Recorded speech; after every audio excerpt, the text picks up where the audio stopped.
أعوذ بالله من الشيطان الرجيم. بسم الله الرحمن الرحيم. الحمد لله رب العالمين، والصلاة والسلام على أشرف الأنبياء والمرسلين وعلى آله وصحبه أجمعين. سبحانك لا علم لنا إلا ما علمتنا إنك أنت العليم الحكيم.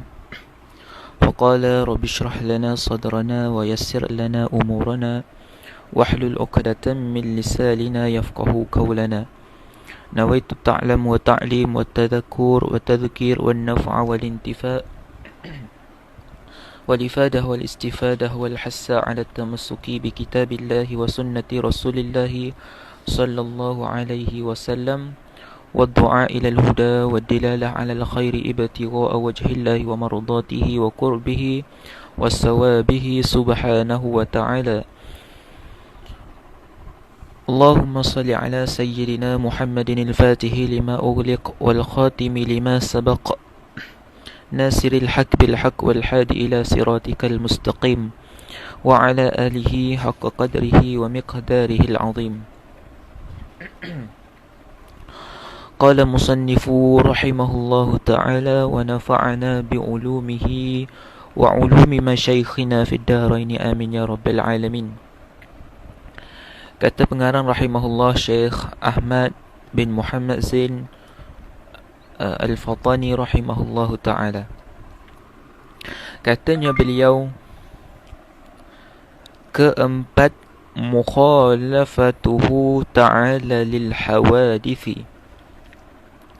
Artinya bersalahan Allah Ta'ala bagi segala yang baharu, iaitu bahawa zat Allah Ta'ala tiada seperti segala zat yang baharu, dan tiada sifat Allah Ta'ala seperti segala sifat yang baharu, dan tiada perbuatan Allah Ta'ala seperti perbuatan yang baharu. Mustahil lawannya, yaitu mumathalatuhu lil hawadithi. Artinya menyerupainya bagi segala yang baharu.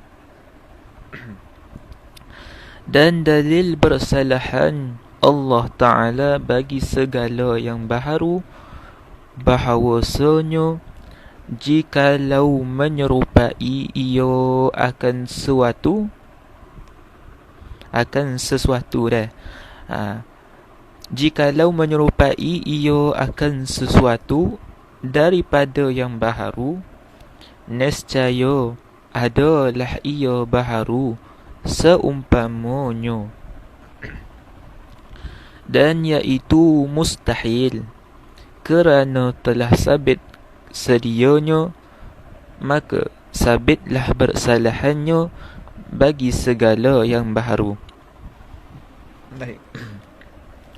Pengarang rahimahullah nak rayak kepada kita sifat yang keempat yang wajib kita tahu, hak wajib kita pegang, wajib kita i'tiqad dalam perut bedah kita, dalam hati kita dah.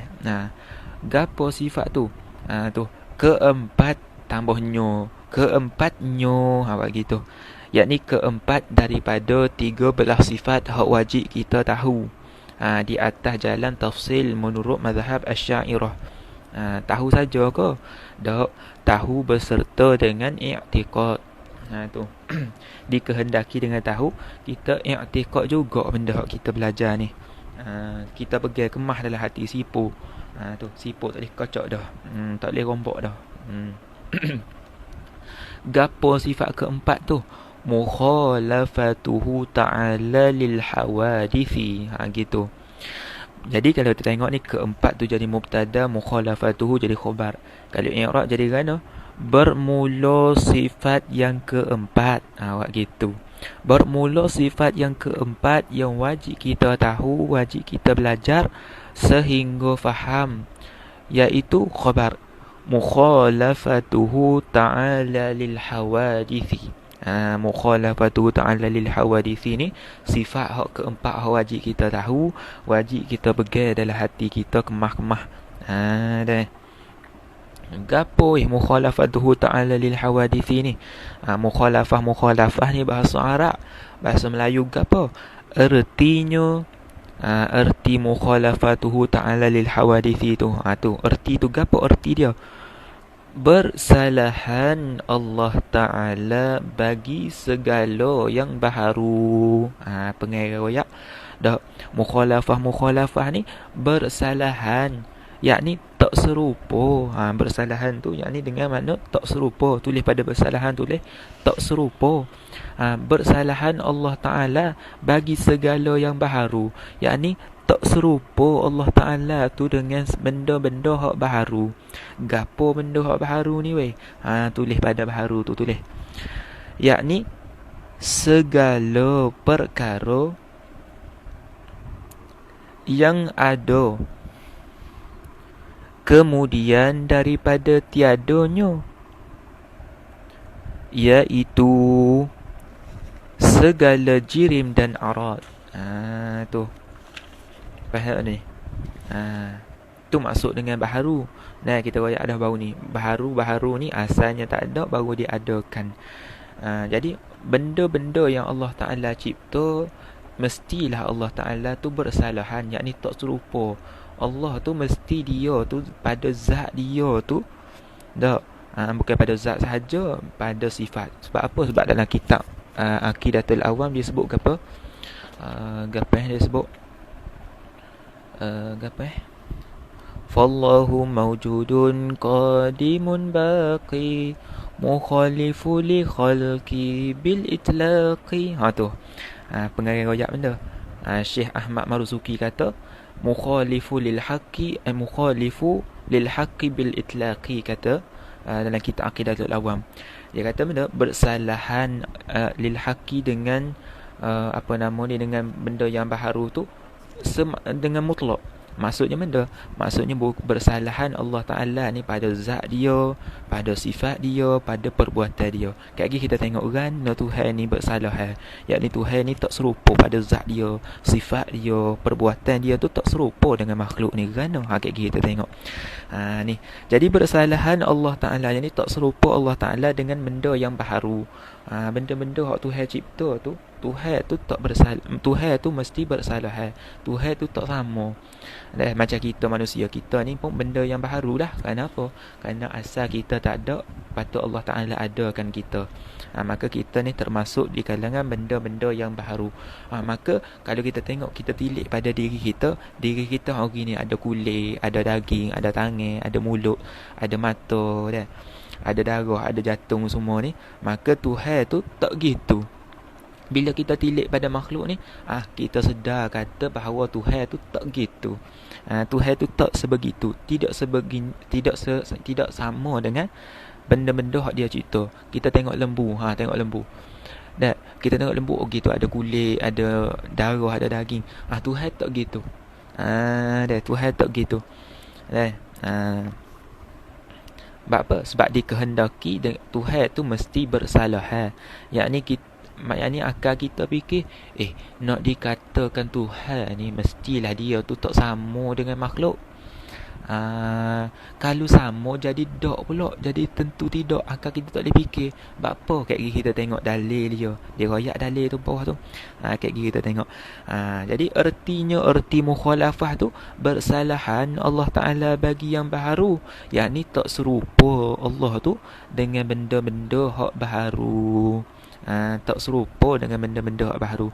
Contoh kita kata gadi benda hak baharu ni apa? Segala jirim dan arad. Kenapa? Kerana benda-benda yang baharu ini tidak lepas dikatakan jirim dan juga arad. Gapo jirim ni weh? Jirim ni kita sebut jirim ni benda. Kalau nak dobit tamu dobit sudah. Iaitu jirim ni tiap-tiap barang yang ada bertempat dan mengambil lapang serta membawa diri sendiri. Maksud benda jirim ni dia jadi tunjang, jadi asas, jadi umbi. Dia tidak menumpang pada benda lain. Contohnya kita kata apa? Contohnya pen. Pen tu kita kata jirim. Pen tu jirim. Ada pen kita kata pen. Maka pen tu jirim. Tu jirim. Dah arak ni gapo pula? Arak ni perkara yang ada dirinya, yakni perkara yang wujudi, perkara yang ada diri yang menumpang pada jirim. Dia menumpang pada jirim. Maksudnya dia sifat bagi jirim. Contoh kita kata pen. Pen tu jirim, maka sifat yang ada pada pen itulah disebut sebagai arak. Contohnya gapo? Pen ni warna biru. Dia warna biru pen ni. Maka biru itu kita katakan sebagai arak. Kenapa? Kerana biru itu benda yang wujudi, yang kita nampak dengan panca indera. Dan wujudi ni benda yang kita nampak dengan panca indera yang 5 tu. Jadi pen biru pada pen itu kita katakan sebagai arat. Kalau kita ni manusia, kita jirim. Kita ni jirim, zat kita ni jirim. Dan zat kita, diri kita ni jirim. Sifat yang ada pada kita, yang bangsa, yang jenis ada, yang jenis wujudi tu, kita katakan sebagai arak. Contohnya apa? Warna kulit kita hitam, putih. Putih hitam tu warna itu arak lah tu. Arak. Boleh. Jadi tu nak dikatakan benda yang baru tu, benda tu lah. Iaitu jirim dan arak. Tu yang asalnya tak ada, lepas tu diadakan, itu disebut sebagai benda yang baru. Jadi tu benda-benda yang Tuhan cipta, mestilah Tuhan tu bersalahan dengan benda-benda yang dia cipta. Bersalahan Allah Ta'ala bagi segala yang baharu. Gapo iaitu bersalahan tu. Gapo bersalahan ni? Bersalahan kita sebut ni tak serupa Allah Ta'ala ni kok mana? Iaitu bahawa zat Allah Ta'ala tiada seperti zat yang baharu. Pengarang royak benda nak bersalah, tak serupa Tuhan ni dengan benda baru kan? Yakni zat Allah Ta'ala tiada seperti segala zat yang baharu, yang sifat bagi zat lah. Tu pada zat Tuhan tu dia tidak serupa dah. Sebab tu dalam kitab Aqidatul Awam tu dia sebut mukhalifu bil itlaq, mukhalifu li khalqi bil itlaqi. Bil itlaqi itulah mari tiga tu. Mari tiga dak. Itlaqi ni maksud secara mutlak ni Tuhan bersalah. Maksudnya benda, maksud dengan apa-apa jalan sekalipun, apa-apa wajah sekalipun, Tuhan tu mesti bersalah. Tuhan tu tak sama dengan benda hak baharu, benda hak dia cipta. Tu dah. Tu. Allahumma salli ala Muhammad. Baik. Tiada mana? Mana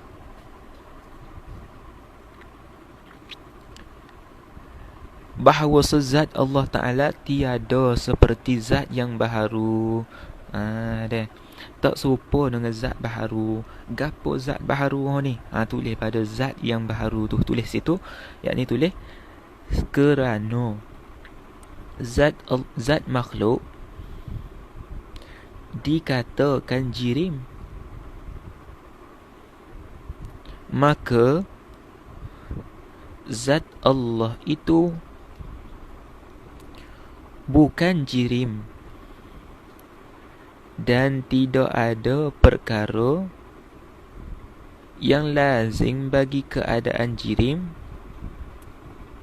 yang sabit pada Allah.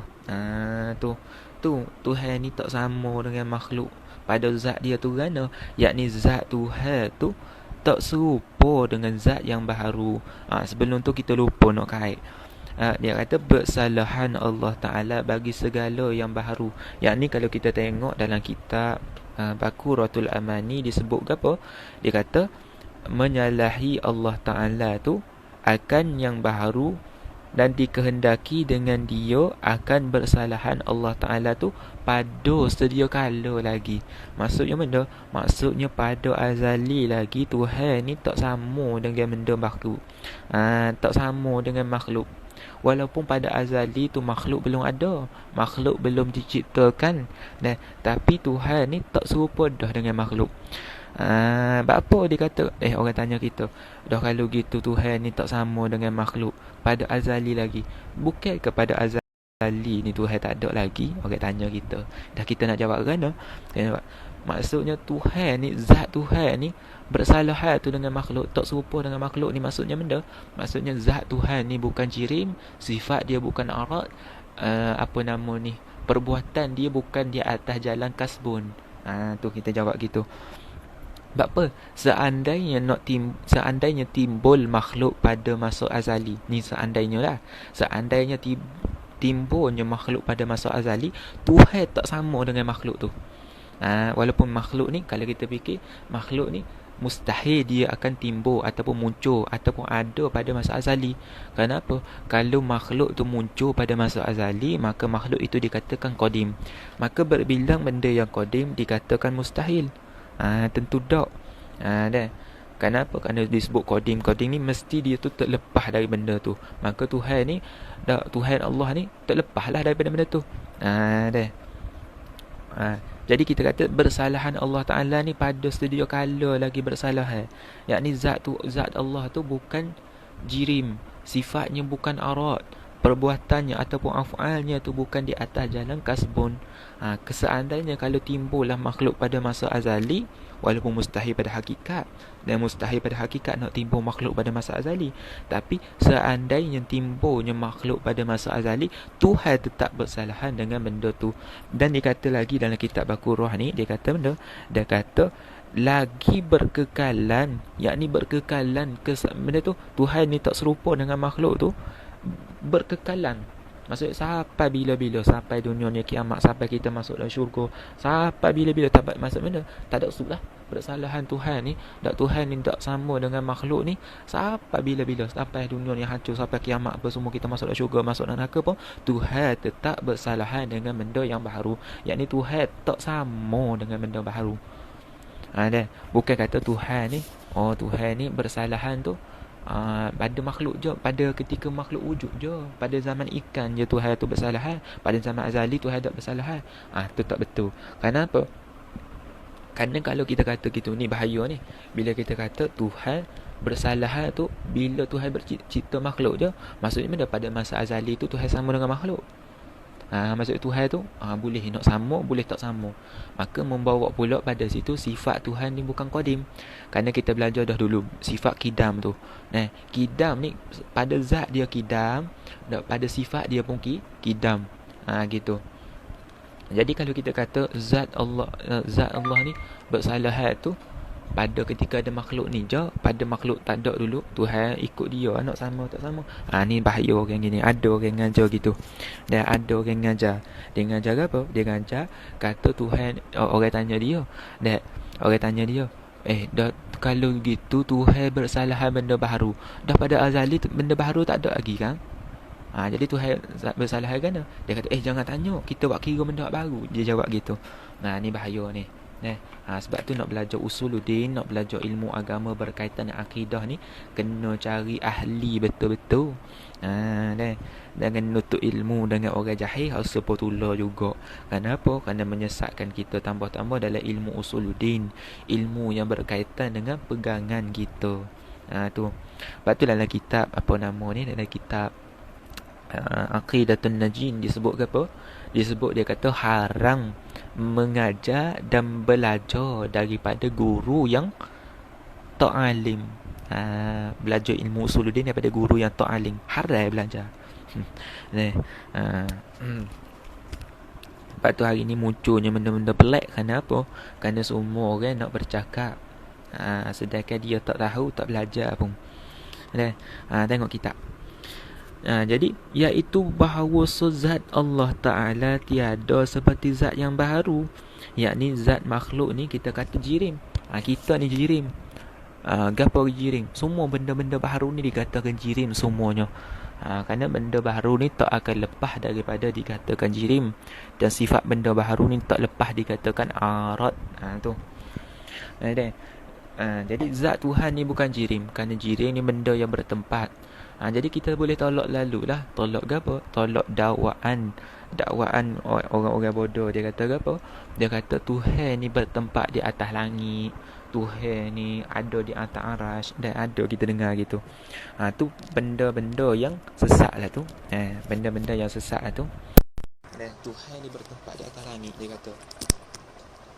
Tuhan bertempat di atas langit. Na'udzubillahi min zalik. Dan ada orang kata gitu, ramai dah lah ni.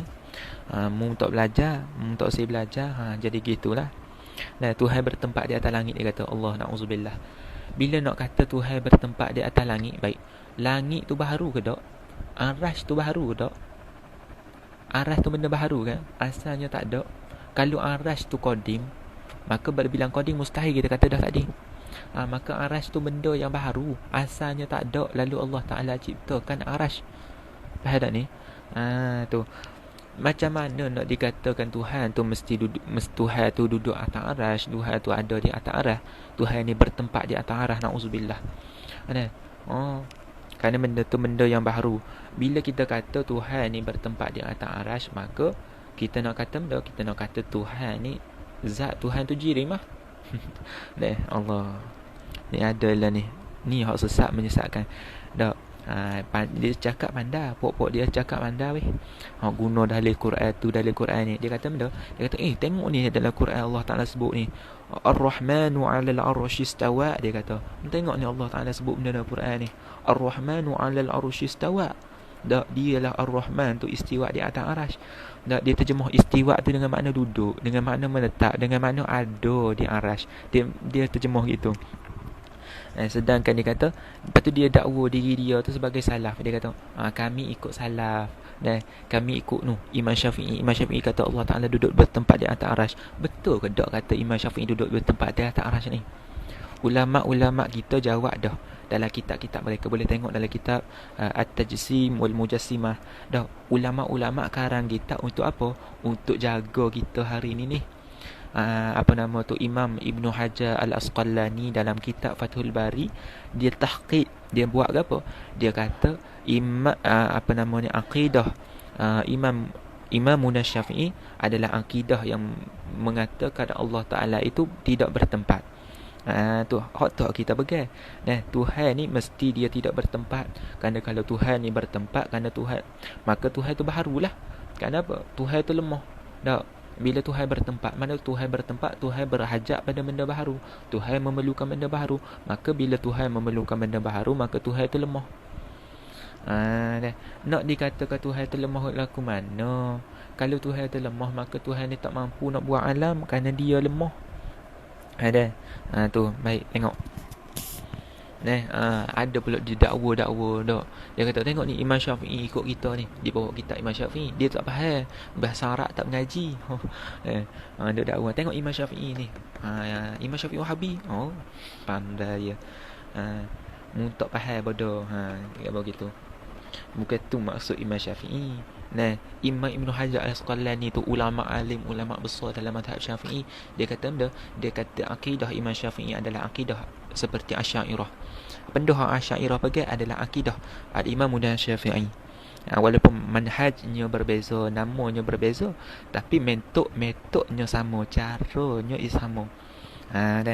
Hanyalah pada beza tu hanya pada nama manhaj saja, tapi pada metod, pada wakil sebenarnya sama.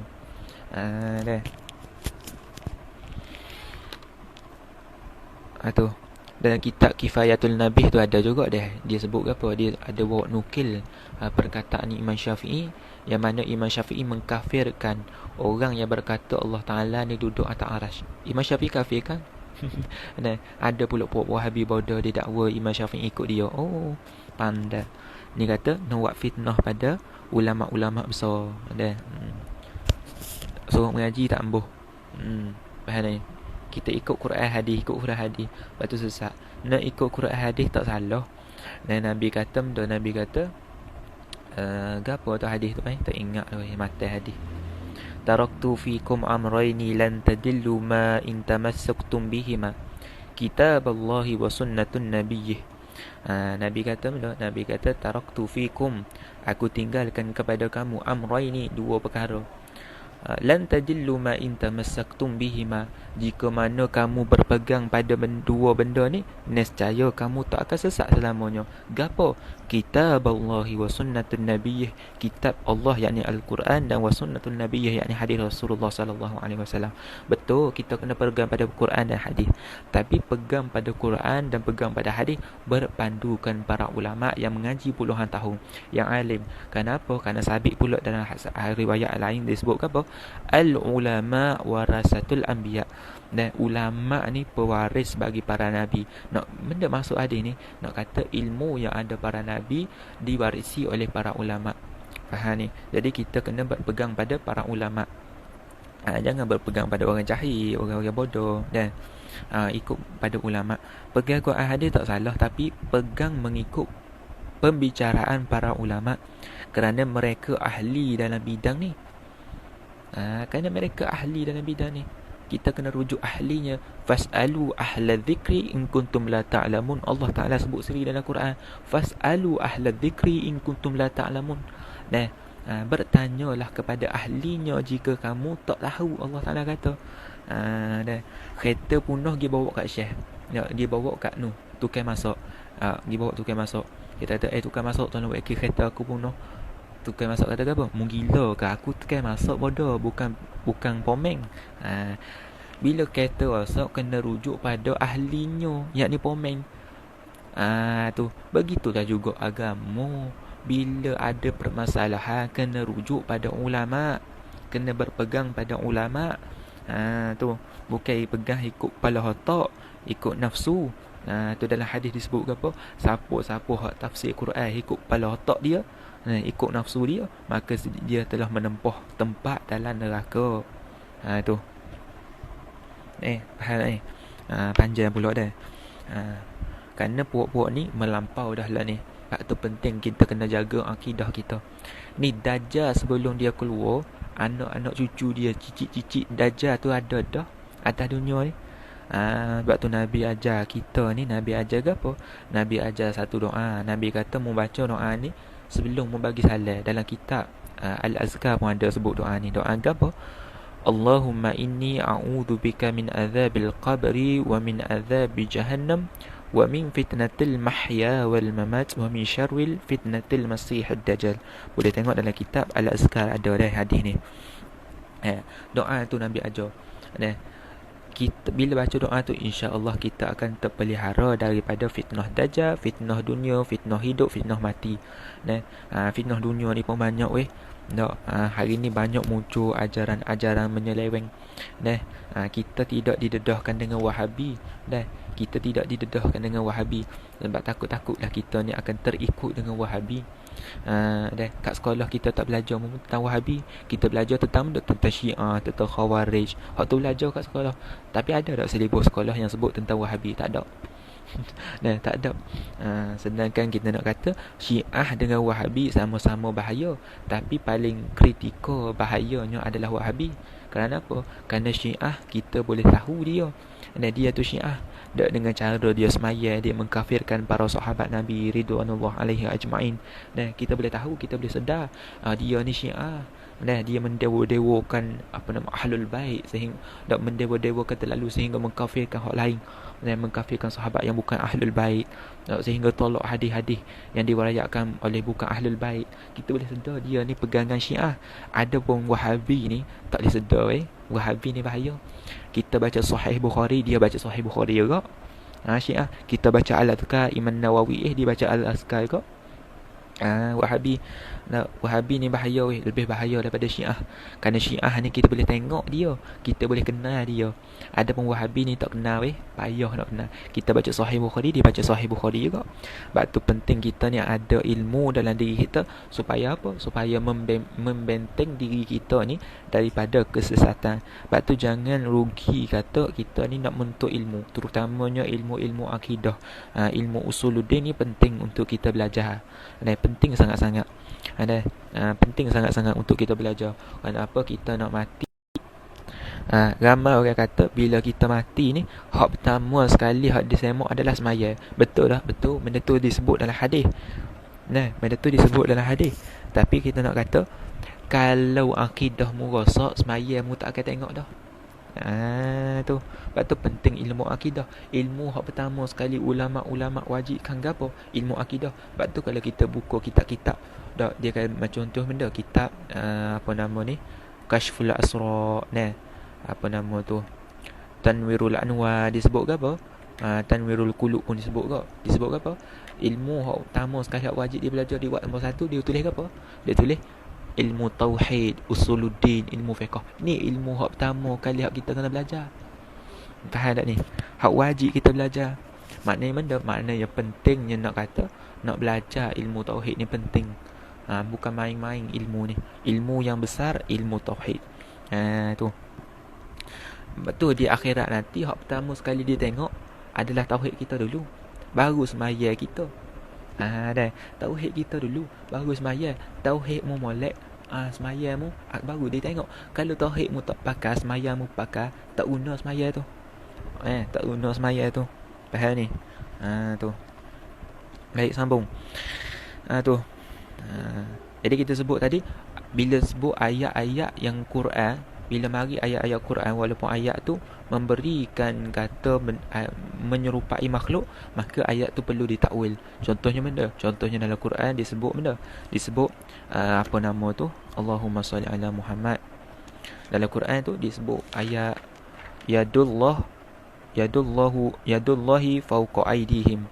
Tangan Allah di atas tangan-tangan mereka. Ni pokok Wahabi lah tafsir gitu. Kita tak tafsir gitu. Kita kata ya di sini ada dua pandangan para ulama, iaitu pandangan ulama khalaf, jumhur ulama khalaf dan jumhur ulama salaf. Jumhur ulama salaf dia tafsir yadullah fawqa aydihim. Ya di sini, ya ni kalau kita tengok dalam kamu-kamu, dia bukan makna tangan semata-mata tangan. Ya ni ada apa makna ya ni juga adalah kekuasaan. Ya ni dengan makna kekuasaan, ada tulis dengan makna tangan. Jadi yadullah fawqa aydihim, ada dua pandangan para ulama dalam ayat ni. Pandangan pertama iaitu pandangan jumhur ulama salaf. Jumhur ni, jumhur bukan kata semua ulama salaf, tapi jumhur ulama salaf dia menggunakan kaedah, dia panggil kaedah tafwid. Kaedah tafwid, yakni kaedah yang menyerahkan makna 100%. Sebelum tu dia tanzih dulu. Dia tanzih ni apa? Maksudnya dia menyucikan dulu. Maksudnya benda, ulama salah bila mari ayat mutasyabihat, dia buat kan, dia kata ayat ni Allah Ta'ala mesti tak sama dengan makhluk. Dah benda makna ayat ni aku serahkan pada Allah 100%. Tu ulama salah pegang. Faham ni? Wahabi dia nak mendakwa diri mereka tu sebagai salah dan mendakwa diri mereka sebagai salah. Aku salah, aku ikut salah. Aku ikut salah. Salah mana hak mu ikut? Bukan mu ikut salah, mu ikut salah tu. Ulama salah tidak maknakan ya di sini dengan makna tangan. Tapi puak-puak Wahabi, Khawarij, Mu'tazilah dak menterjemahkan ya ataupun mengertikan ya di sini dengan makna tangan. Kenapa ni ayat mutasyabihat? Bila mari ayat mutasyabihat, kita tak boleh pakai makna zahir. Sebab tu ulama salaf dia buat apa? Dia kata dia tanzih dulu, baru dia tafwid. Dia tanzih, dia menyucikan Allah Ta'ala dulu daripada sebarang sifat makhluk. Lepas tu dia serahkan makna ni kepada Allah. Kama ja'at bila kaifiyatin. Tanpa kaifiyah. Maknanya aku tak tahu, aku serah makna tu 100% pada Allah. Tu ulama khalaf, cara ulama salaf. Adapun ulama khalaf dia buat kan? Dia tafsir, dia kata iya di sini bukan dengan makna kekuasaan. Bukan dengan makna kekuasaan. Tapi iya di sini dengan makna ni ulama salaf, ulama khalaf kata iya di sini bukan makna tangan, tapi ulama khalaf kata iya di sini dengan makna kekuasaan. Kenapa? Kerana tangan ini tak layak bagi Tuhan. Kerana tangan ni benda adalah jirim dan ia sifat bagi benda yang baharu. Tangan ni benda baharu dah. Dia ada pada benda yang baharu. Tangan. Maka tak boleh dikatakan tangan walaupun kita menafikan Allah ni ada tangan. Tapi tangan Allah tak samalah dengan tangan makhluk. Ada dia orang kata begitu. Tangan Allah ni tak samalah dengan tangan makhluk. Mu belajar mana? Ni kata orang bodoh ni, kata bodoh marah. Kenapa? Kerana mu kata tangan tak sama dengan tangan makhluk. Seolah-olah mu kata apa? seolah-olah mu kata apa? Sapah ni busuk tapi wangi. Mu kata gitu. Sapah ni busuk tapi tak busuk. Tak ke bodoh ke lagu ni? Allah ada tangan tapi tangan Allah tak sama dengan makhluk. Ni orang gila apa kata. Allah tidak bertangan. Allah tidak bertangan, Allah tidak berkaki, Allah tidak berdarah, Allah tidak berjirim, Allah tidak berjisim. Tu kita kena pegang. Tu hak tu kita kena pegang. Tu. Jadi ulama khalaf dia tafsir ayat ni dengan makna ya, dengan makna kekuasaan. Sebab ayat ni ayat mutasyabihat, maknanya tidak boleh pegang pada makna zahir. Dalam kitab gapo dia sebut, dalam kitab Aqidatun Najin, tak silap lah, ada sebut bukan kitab Aqidatun Najin, dalam kitab apa nama Allahumma salli,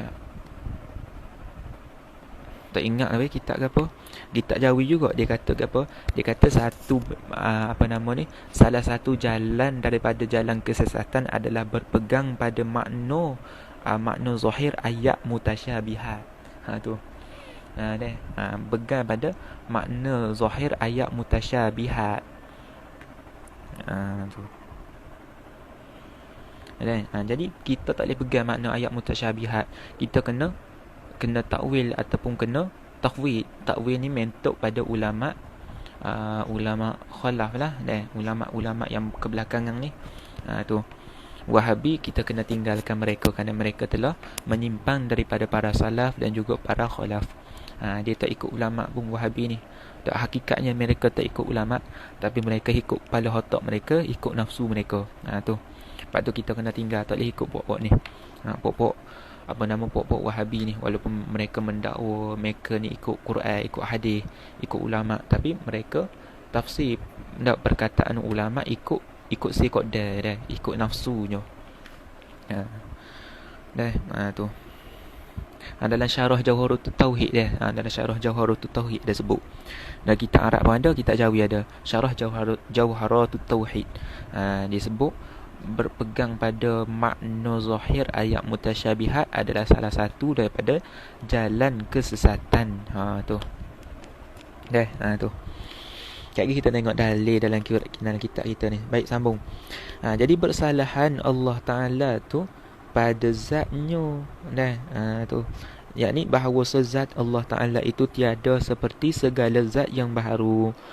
Zat baharu kita kata jirim lah. Zat baharu ni jirim, maka zat Allah Ta'ala itu bukan jirim.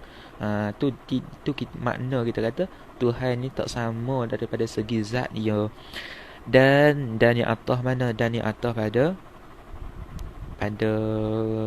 zat lah. Dan yang atas itu, dan iaitu tak serupa Allah Ta'ala. Bila atas itu baca mulalah. Dan tak serupa, bersalahan Allah Ta'ala ni bagi segala yang baharu tu. Tak serupa tu tiada, yakni tiada sifat Allah Ta'ala seperti segala sifat yang baharu. Yakni sifat Allah ni tak semacam, tak seperti sifat benda hak baharu. Gapo sifat benda baharu ni? Tulis situ. Tulis pada sifat yang baharu, tulis situ. Tulis gapo? Yakni segala sifat benda baharu tidak lepas daripada dikatakan arad. Arada. Batu bahasa Arab atau bahasa Jawi, bahasa Melayu ARADH, arad. Sambung lagi. Adapun sifat Allah Ta'ala bukan arad. Tu kita kata sifat benda baharu arad. Adapun sifat Allah Ta'ala bukan arad. Tu arad ni benda yang menumpang pada jirim. Dia menumpang pada jirim. Dalam kitab Baqaratul Amali disebut arad ni benda yang bertengak pada jirim. Bertengak ni maksudnya menumpang lah. Ataupun menumpang ni menempel pada jirim. Gitu, bertengak dengan makna menempel. Boleh. Tu maknanya bersalahan Allah Ta'ala tu, sifat Allah Ta'ala tu tak sama seperti sifat yang baharu. Sifat baharu dikatakan arad. Bila sebut arad, benda tu menumpang pada jirim. Adapun zat Allah Ta'ala bukan jirim, maka sifatnya juga bukan arad. Sifatnya kesemuanya qadim. Kesemuanya qadim pada azali lagi. Tu Dan tiada perbuatan Allah Ta'ala seperti segala perbuatan yang baharu. Dan ni atas mana? Dan ni atas pada sifat Allah tu. Dan tak serupa juga. Tak serupa juga, yakni tiada perbuatan Allah tu seperti perbuatan baharu. Perbuatan Allah Ta'ala tu tak semacam perbuatan baharu. Gana ni tulis situ pula pada perbuatan baharu, tulis pada perbuatan baharu. Tulis yakni kerana perbuatan segala makhluk ini hanya dibangsakan atas jalan usha dan ikhtiar. Adapun perbuatan Allah Ta'ala atas jalan ijad. Ijad. Apa makna ijad ni? Tulis pada ijad tu ni. Mengadakan. Tu. Dan sambung lagi. Dan idam. Gapo idam ni? Tulis buat gitu. Tulis buat kurungan, tulis idam, yakni meniadakan ataupun menghilangkan boleh juga. Tu. Jadi perbuatan makhluk ni adalah di atas jalan usaha dan ikhtiar semata-mata. Adapun perbuatan Allah Ta'ala adalah ijad dan idam, yakni mengadakan dan meniadakan. Kita tak mengadakan, tidak meniadakan. Dan kenapa? Kerana ini kita tidak ada kuasa. Sebab tu kita sebut zikir apa? La haula wa la quwata illa billahil aliyyil azim. Hak tu kita sebut kan. Zikir kita sebut semua. Ni lah kita belajar ilmu tauhid, kita kena faham zikir-zikir tu. Dan bila kita belajar ilmu tauhid, kita automatik akan faham makna daripada zikir-zikir ni. Selama ni kita faham erti je. Dan kita faham terjemahan aja. Dan kita tak faham maknanya gapo. Tidak ada daya upaya melainkan Allah Ta'ala Al-Aliyyi, yang maha tinggi kedudukannya, Al-Azim, lagi maha agung. Tu erti tu terjemahan aja. Dan maknanya gapo? Maknanya yakni maknanya apa namanya, Allahumma salli ala Muhammad. Sifat Allah maknanya gapo? Maknanya usaha bagi makhluk ni. Makhluk ni hanya perbuatan makhluk ni hanya usaha dan ikhtiar sahaja. Ada perbuatan Allah Ta'ala yakni ijad dan idam. Kerana Tuhan tu maha kuasa. Nanti kita belajar dalam sifat ma'ani, kita belajar sifat kudrah. Hak tu kita belajar lagi. Jadi kita nak faham tu dulu. Kita menahal situ je. Kita ni kita buat rumah misalnya, bukan kita hak buat rumah. Bukan kita hak buat rumah. Kita menghiris, katalah kita menghiris bawang katalah, ataupun hiris daging. Raya korban ni hiris daging. Siapa hak hiris? Kita kau hiris? Okey, hakikat Tuhan. Kita gapo? Kita usaha je. Kita ni atas jalan kasbung dia panggil. Atas jalan kasbung, yakni atas jalan usaha ikhtiar je. Kita atas jalan tu je. Tuhan lah yang buat tu. Dan Tuhan lah yang menggerakkan tu.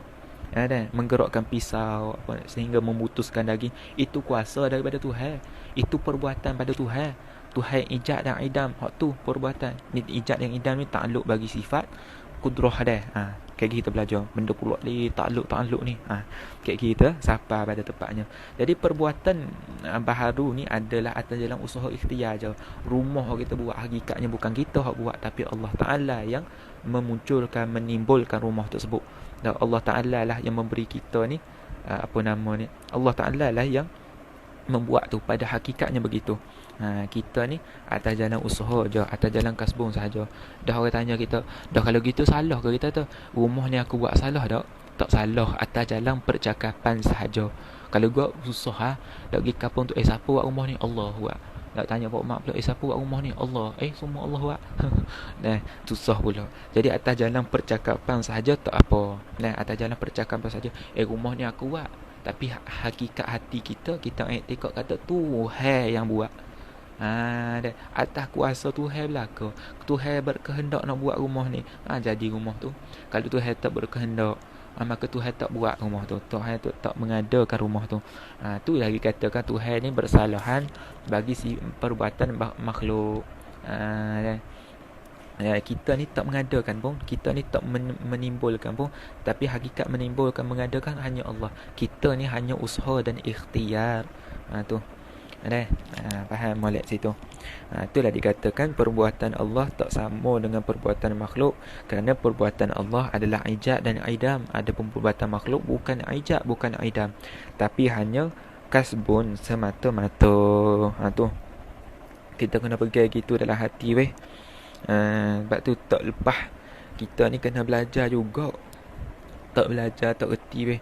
Dia orang tanya, dah Tuhan ni bersalah kerana perbuatan Tuhan dengan perbuatan makhluk tu bersalah Kita tak boleh nak jawab dah. Kenapa tak belajar? Kalau kita belajar boleh jawab. Kita jawab kan, orang tanya kita, Allah mengadakan juga, makhluk pun mengadakan juga. Kita kata makhluk mengadakan atas jalan lafzi, atas jalan lafaz saja. Hakikatnya Tuhan. Kita jawab gitu. Kita ni bukan yang mengadakan pun, kita ni bukan mengadakan pun, kita ni hanya usaha ikhtiar. Hakikatnya Tuhan hak buat. Hakikatnya Tuhan, Allah yang buat. Tu. Tengok lagi dalam kitab. Mustahil lawannya, lawan bagi apa? Lawan bagi qiyamuhu, lawan bagi mukhalafatuhu ta'ala lil hawadith. Tu. Kalau ada lawan bagi mukhalafatuhu ta'ala lil hawadith ni, kita kata istihala ataupun mustahil. Kita kata mustahil. Dan kalau ada lawan bagi mukhalafatuhu ta'ala lil hawadith, kita kata mustahil. Iaitu lawannya tu, lawan mukhalafatuhu ta'ala lil hawadith tu, lawan bagi Tuhan ni bersalahan dengan baharu tu gapo? Tiada lawannya mumathalatuhu lil hawadithi. Bagi tak molek, mumathalatuhu lil hawadithi. Buat gitu. Bagi tak molek kita erti baca. Erti mumathalatuhu lil hawadithi tu gapo? Gapo makna tu? Gapo tu?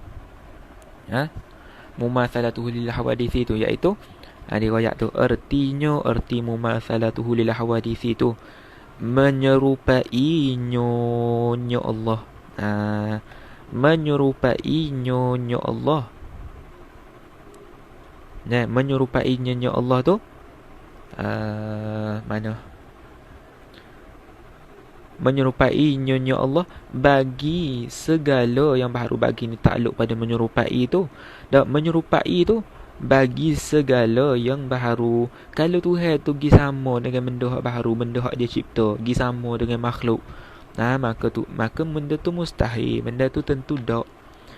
Benda tu tak boleh jadi, tak boleh berlaku benda gitu.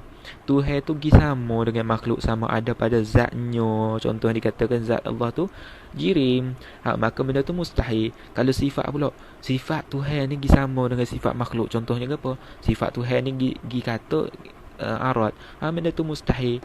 Kalau perbuatan Tuhan ni pergi sama dengan perbuatan makhluk, perbuatan makhluk ataupun perbuatan Tuhan ni, kita kata perbuatan Tuhan ni hanyalah atas jalan kasbun, tak boleh.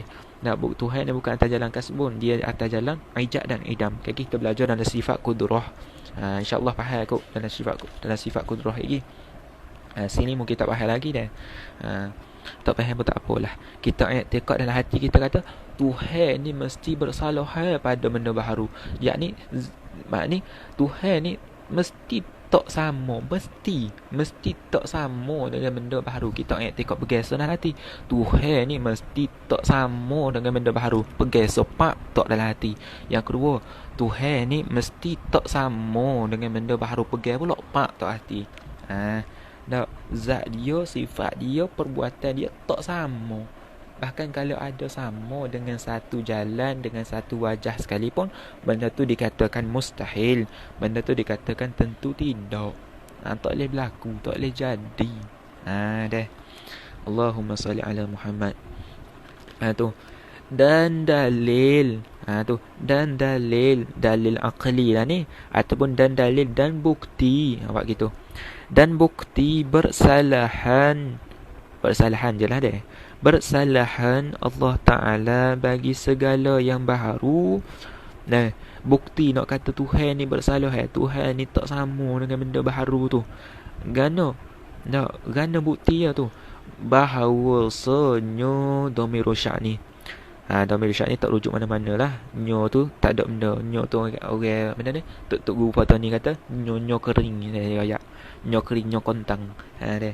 Nyo tu tak rujuk mana-mana. Bahawasanya dhamir sya'ni jikalau menyerupai ia Allah. Jikalau, yakni kalau Allah ni serupa dengan apa? Akan sesuatu daripada yang baharu. Akan ni takluk pada menyerupai tu.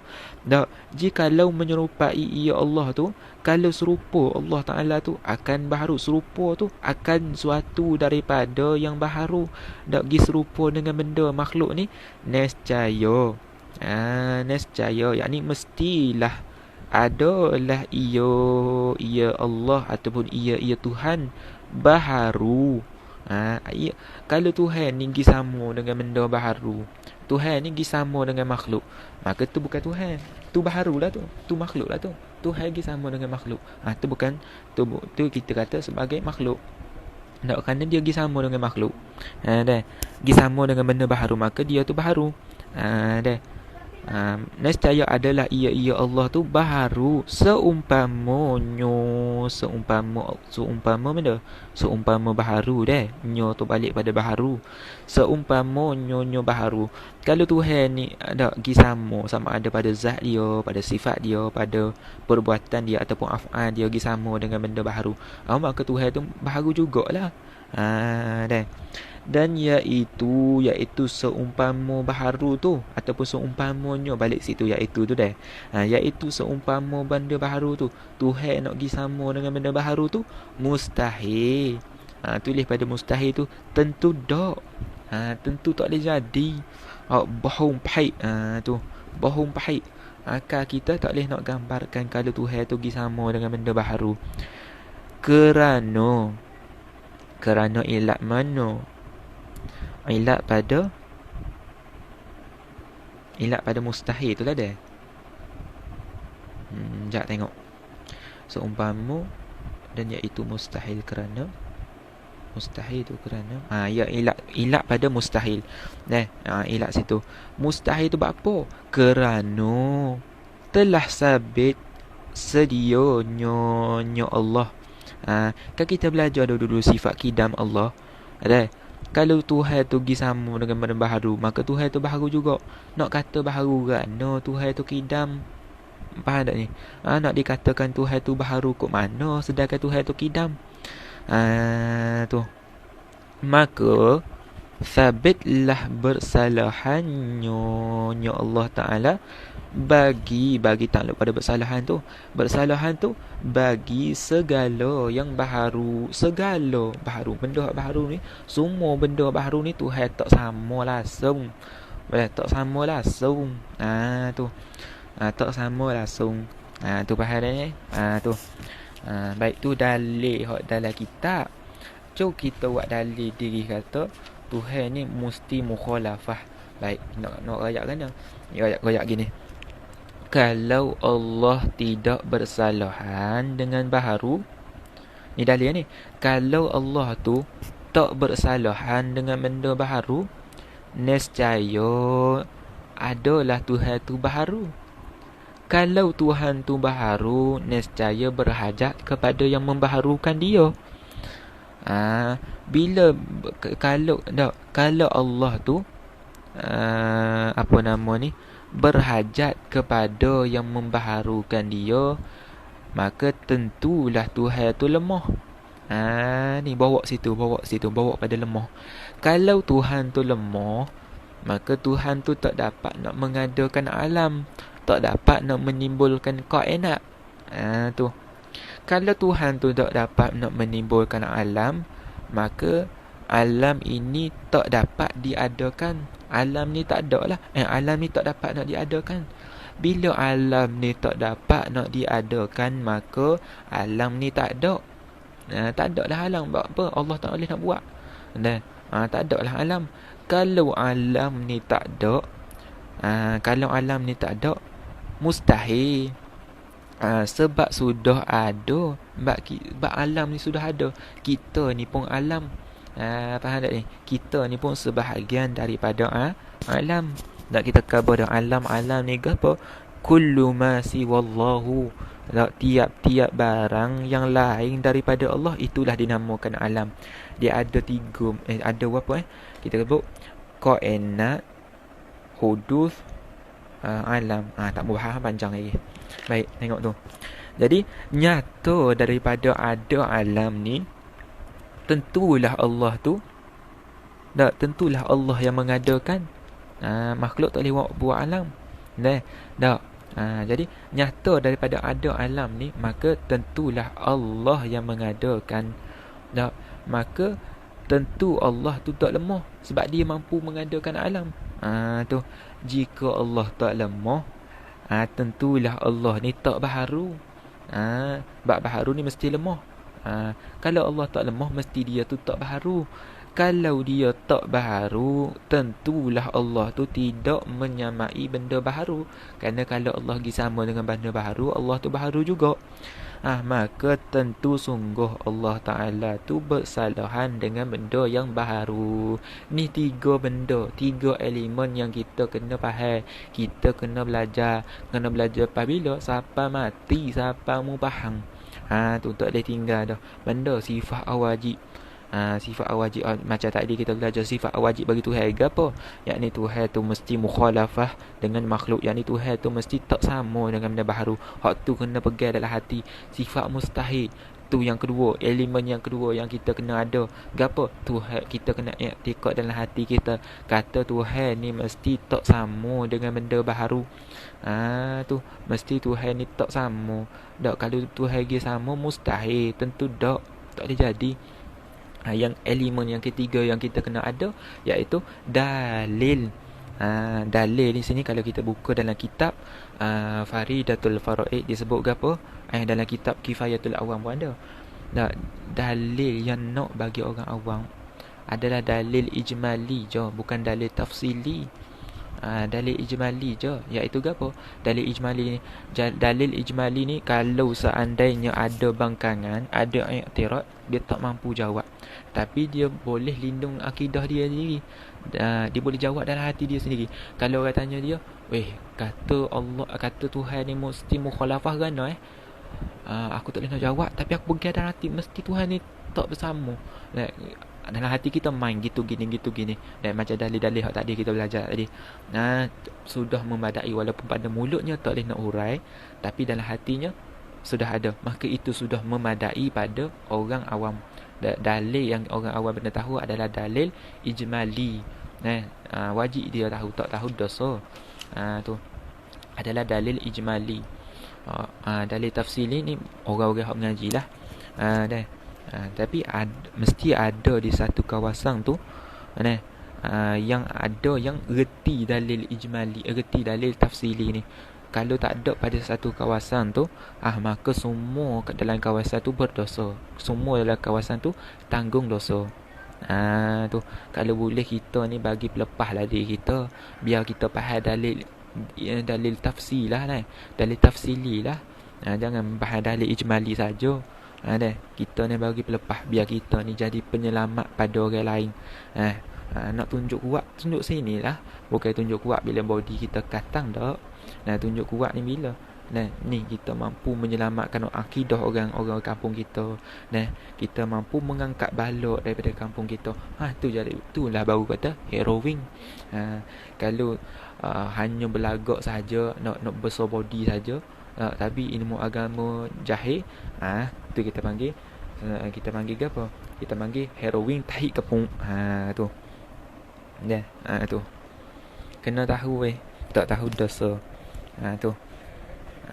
Kena tahu juga. Sebab tu kita kena belajar lah ni benda-benda gini, sifat 20 ni yang ulama-ulama susung pada kita. Supaya apa? Supaya terselamat akidah kita. Kerana apa? Kerana di akhir zaman ni banyaknya banyaknya ajaran-ajaran yang menyeleweng daripada ulama-ulama kita. Sedangkan ulama-ulama kita banyak dah menjawab persoalan yang ada dalam hati kita hari ni.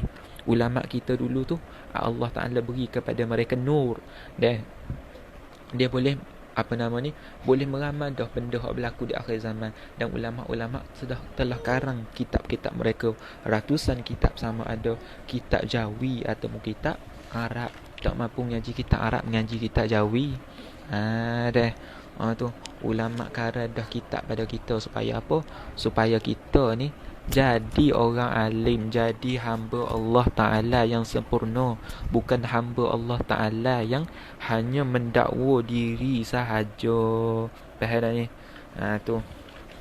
Baik, kemudian kata pengarang rahimahullahu ta'ala, kelima, qiyamuhu ta'ala binafsi